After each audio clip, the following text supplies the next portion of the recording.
আমরা কোনো দ্রবণের যদি মোলারিটি বা ঘনমাত্রা বের করতে চাই তাহলে কিন্তু বইয়ে খুব ভালোভাবে ঐকিক নিয়মের মাধ্যমে কোনো দ্রবণের মোলারিটি বা ঘনমাত্রা বের করা যায়।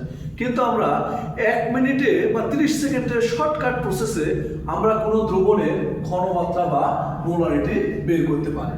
কিন্তু প্রশ্ন হলো এখানে পার্সেন্টেজ আছে, অর্থাৎ শতকরা পরিমাণ থাকলে কোনো দ্রবণের মোলারিটি বা ঘনমাত্রা প্রকাশের সংক্ষিপ্ত সূত্রটা তোমরা মনে রাখবে যে মোলারিটি সমান সমান কি লিখতে পারো, মোলারিটি সমান সমান তোমরা লিখবে যে পার্সেন্টেজ গুণন কি দিব আমরা 10 ডিভাইডেড বাই আণবিক ভর। এবার দেখো যে পার্সেন্টেজ মানে কোনটা, কত পার্সেন্টেজ, তাহলে তোমরা সেই পার্সেন্টেজ দাও 10 গুণন সূত্রের 10 ডিভাইডেড বাই কত, এম হলো আণবিক ভর কার, সোডিয়াম হাইড্রোক্সাইডের আণবিক ভর। তোমরা জানো সোডিয়াম হাইড্রোক্সাইডের আণবিক ভর কত হয়, এটা বের করে নিবা তোমরা। সোডিয়ামের 23, অক্সিজেনের 16, হাইড্রোজেনের 1, সব মিলে হবে কত 40।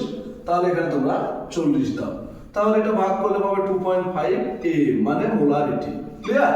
তাহলে কোনো পার্সেন্টেজের যদি দ্রবণের মোলারিটি চাই তোমরা এই নিয়মে দিতে পারবে। এখানে এমটা না দিয়ে তোমরা এটাও দিতে পারো 2.5 মোল পার লিটার।